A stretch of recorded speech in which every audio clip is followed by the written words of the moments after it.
everybody. This is Hannah with Fusion Wellness, and I just wanted to share a few thoughts with you if you would like to join me today. So today is the second day of Rosh Chodesh Adar, which when we think of Adar, we immediately think of Purim and all the excitement that comes with it, and costumes and the drinks and the school parties. And our kids are ever so excited for it. And what's Adar Aleph then? It's just a time when we wait for this excitement and nothing much is really happening. It's this extra month that was added on to the Jewish year to make sure that our holidays always fall out in the same season, that Pesach will always be in the spring because it's written that it has to be in the spring. So our sages came up with this clever trick of adding another month. I chose to call this meditation Fermata. It's actually a new word that I learned yesterday. It means an interlude, a pause in music, in notes. It means the musicians stop playing and just take a breath. And that's what Rosh Chodesh Adar feels like to me. It's a pause. There is this feeling of something extra added on. It's an appendix, like a tunnel. It's only here to pass the time, to get to the real thing, to the real Adar. It's only to get from one point to the next. You mean like a bra strap? It's only here to connect the two important points to each other. But if we don't have it, we end up in dire straits. Maybe it's a bit like the night that connects the 2 days together. We might feel like sleeping is a waste of time until we can get up and be active again. Or at least when we were little, we felt like it was a waste of time. Is it? Or maybe it's a time for recovery. People who go to the gyms to work out know that you cannot really pump muscle every day. You will get tired and you will have the opposite effect. You will burn your muscles. You need to take days off pumping, to stretch, to rest, to allow for recovery.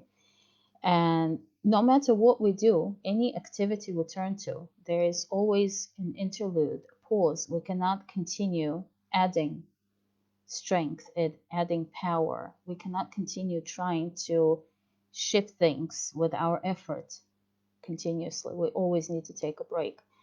And to me, it feels like this Rosh Chodesh Adar is exactly this kind of a break.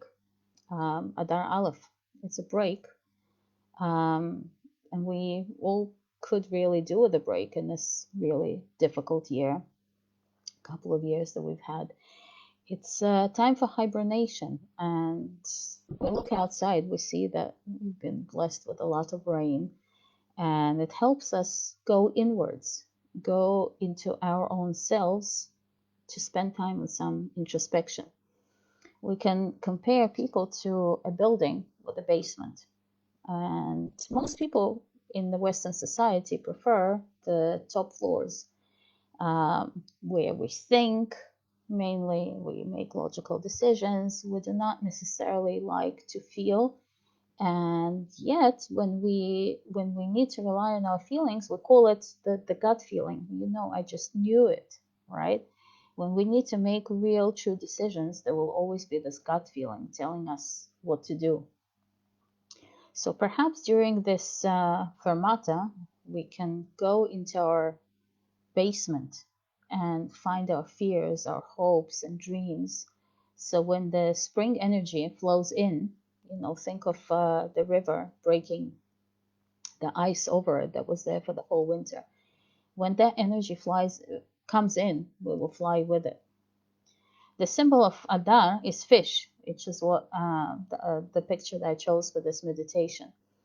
Fish sleep under the ice in that very same river all winter.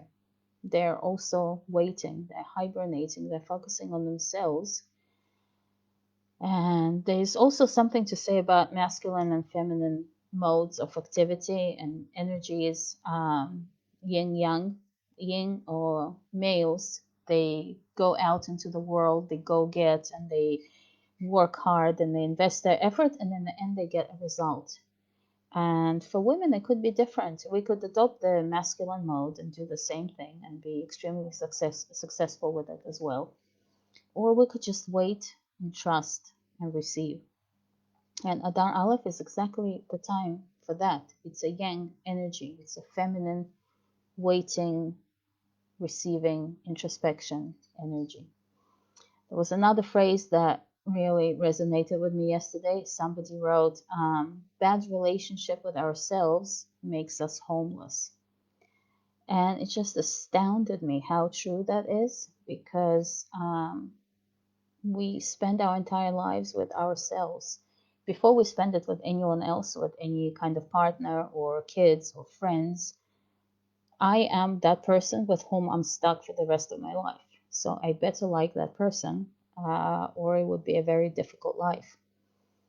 And the more we invest in being whole, in being recovered emotionally and physically, the more we'll feel at home with ourselves. So if you would like to join me for this meditation to experience the feeling of this hibernation, of this fermata, then please assume a comfortable position and start breathing from your heart. I'm going to slow down with my explanations and just guide you a little bit. Start breathing through your heart, in and out, focusing on the center of your body. And imagine yourself playing a violin. You're this brilliant, talented musician, and you're playing, and there's a whole audience listening to you. And eventually, your hands get tired, and your head gets tired of thinking about this music, and your body begins to feel so heavy, holding the violin and holding the attention of the crowd. And you take a break. You create a fermata. You take a pause, and you put that violin gently down in front of you, only to be ready to pick it up when the time is right. And if you focus on your heart, you look inside, you might see many things, many feelings, emotions, thoughts, relationships. And as you explore, you find a small seed, and you pick it up. And as you step outside, you see an elevator. You start going down the steps in the elevator. And when you get outside, you see a beautiful field, freshly plowed, watered with all the abundant rain that came to us this winter. And you hold the seed, and it's a little bit difficult to part with it. And there's a lot of stress and worry about how we'll grow, how we'll manage it in this ground. But you trust the creator of all things to take care of your seed. And then you gently let go and you plant it into the wet mud. And as you stand over that field, you're watching it grow. First, there's a tiny green shoot appearing out of the mud, and then it gets taller. It begins to grow leaves. Some flowers appear. The tree gets even bigger. Its trunk is so powerful. It's so thick. It grows taller and taller. It's blessed with fruit.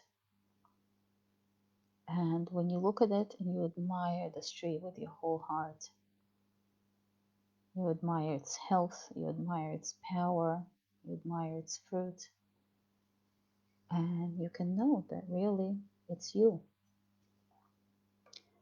You're the person who grows every single day by looking into the corners of your heart and exploring all the darkness and all the fears and all the limitations, to bring them up to light, to plant them into this blessed field where will grow into a huge, powerful tree that bears amazing fruit. And you can hug this tree goodbye and slowly walk back to the elevator, knowing that very soon the time will come for you to come back to it. And as the elevator rises back up, you begin to wake up from this relaxation that you've been immersed into. You take a few deep breaths, feel yourself grounded in your body, present in your body and in your room. And when you're ready, open your eyes and let me know how it went for you. Write something in comments. And this was a trial session. I hope to do this every Rosh Chodesh. Very brief, just a few minutes of meditation to notice, because very often we don't even realize it's Rosh Chodesh today, that there's nothing much happening in these days. And I would like to notice Rosh Chodesh days more, and this is what I would like to do with them. Let me know how it went for you.